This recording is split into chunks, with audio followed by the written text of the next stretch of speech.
he had a factory, so he had to run it. He had to run the family business as well.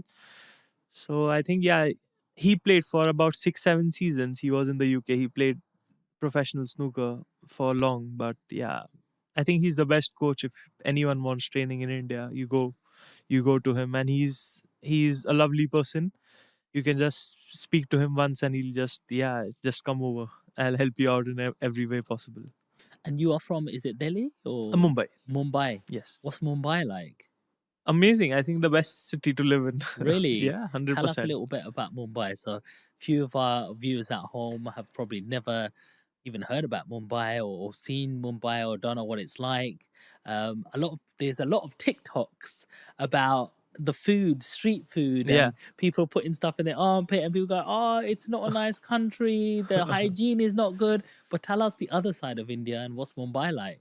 I mean, the area that I live in is called Bandra, and it's, I think, one of the cleanest places in Mumbai for sure. It has one of the best places to live. Like, the housing facilities are amazing. Everything is amazing in that place, and I think Mumbai overall is an amazing place to live. Also, it's, I think, top four in the world for food. So I don't think anybody will complain for food. You can get each and every cuisine in Mumbai. You've got malls, you've got gardens. It's a lovely place to for your kids to grow up. You've got amazing schools, amazing colleges. Yeah, overall, it's the best. I feel is the best city to live in India for sure. And how are the houses different? It's a lot bigger for sure. I mean, yeah, there's a lot of space over there. Tall buildings. You've got there's a sort of a club culture.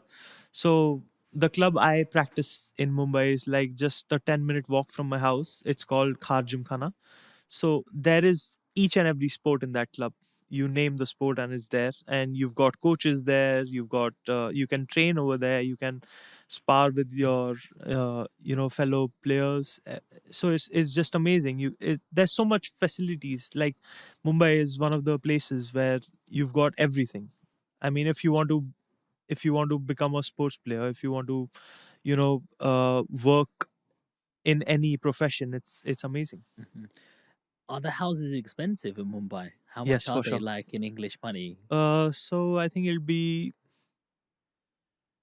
it can range from about it depends on which area you're living in. So the more South Mumbai, the more posh areas start from about 800,000, 900,000 pounds. Wow. Yeah, the posh areas, and then the lower ones are like, if you go a little bit outskirts Yeah. of Mumbai, then it goes down to about 200 to about 400,000 pounds. Wow. That's still quite a lot for it. Yeah, Because I yeah. don't know why. I just feel It's that, it's one of the expensive cities as yeah. well, for sure. Yeah. Oh, I mean, the okay. hotels are expensive. If Yeah. players are traveling for a tournament to Mumbai, it's kind of expensive. So yeah. Nice. So going back to your break and then when you came back, how long did it take you to get your rhythm back? Yeah, I And think it took a while. It took me at least 2 months, maybe more, maybe 3 months to get back was to it the really level I was, and must then even better than that. really Yeah, I mean, it must have been really frustrating at first though. yeah, it was Because you really can't do frustrating. what you were doing. Yeah, I mean, I thought I didn't want to play snooker because for the first month I thought this is too much. I mean, it felt like starting playing snooker again, even though you had the knowledge, but to execute shots, it was too much, kind of. Mhm. But after 3 months, it felt like I was playing better than before. So there was a lot of change, to be honest. What separates you from the way you're playing now to the top people in the game? Over here, so I think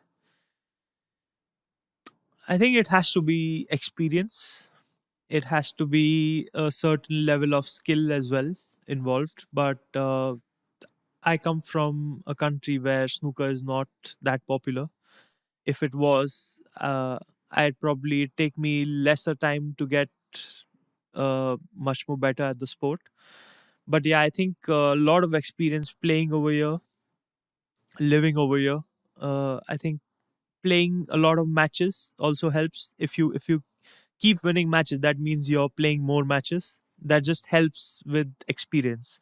And I think I need a little bit more experience to get to the top of my game as well. So do you live in the UK as well? Yes, I do. I do. Me Okay, and my mom, like I'm living here full time, but my mom keeps on traveling back and forth. right. Obviously, because she's just on a tourist visa. Okay, So yeah, I'm currently living in Sheffield right. at the time. Yeah, since almost 2 years now. Okay. We've rented an apartment in Sheffield and yeah, based there fully. And I went back to India in January, and almost about after almost about 7 months, I was here at a stretch. So it was a good kind of refreshment for me as well. Wow. Nice, man. Well, we've got a link up in Sheffield. I think I'm speaking at an event in May or June, a Okay. property event, and there's 400 people there. Yeah. So maybe you need to come across. I need to introduce you to some of my friends. Yeah. They Yeah. would Sure. probably love to have you, you Yeah. know. Um, so I have got some, just sort of some questions in terms of what's the biggest obstacles you faced in your early years? I mean, the biggest. I mean, I don't. I feel that I've had a comfortable life. I've not had too many obstacles by the grace of Guruji Maharaj and my mom. She's always been a huge support in every part of my life. So I haven't faced too many obstacles. But if if it's related to the game, then probably somewhere. Uh, it would go somewhere around my fitness level.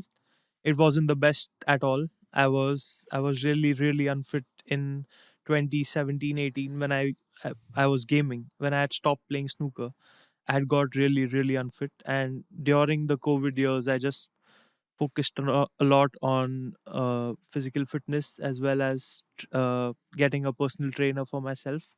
So Uh, what did you do? Like what sort of training? So I just did freestyle training at home. I used to call my trainer at home and just do training. Uh, just free hand exercises, leg exercises, stuff like that. Not machines at all, because I feel like the muscle memory changes a lot when you use machines in the gym. So I've never done that. But yeah, I lost a lot of weight in the COVID years, and I feel that helped a lot with my game as well. But yeah, I've got a lot more work to do in terms of physical fitness. Yeah. Okay. Did you ever question if you could become a professional? Like in boxing, you can turn professional at any time. First of all, is there sort of a certain thing you need to do in snooker to turn professional? You don't need to do anything. I mean, you just need to take part in one of the qualifying events. For me, it was the Q school in Bangkok, the Oceania Q school. And when I went into the event, I didn't know if I would qualify or not. I wasn't expecting, actually. I just went there as an experience, and it turned out I just won all of the matches and I qualified. So it came kind of as a shock to me as well. But yeah, after I qualified, I we were like confused. Should we should we come to the UK or no? Because when you're not expecting something and you just qualify from all of a sudden, and then you're thinking. Mm. So it was tough.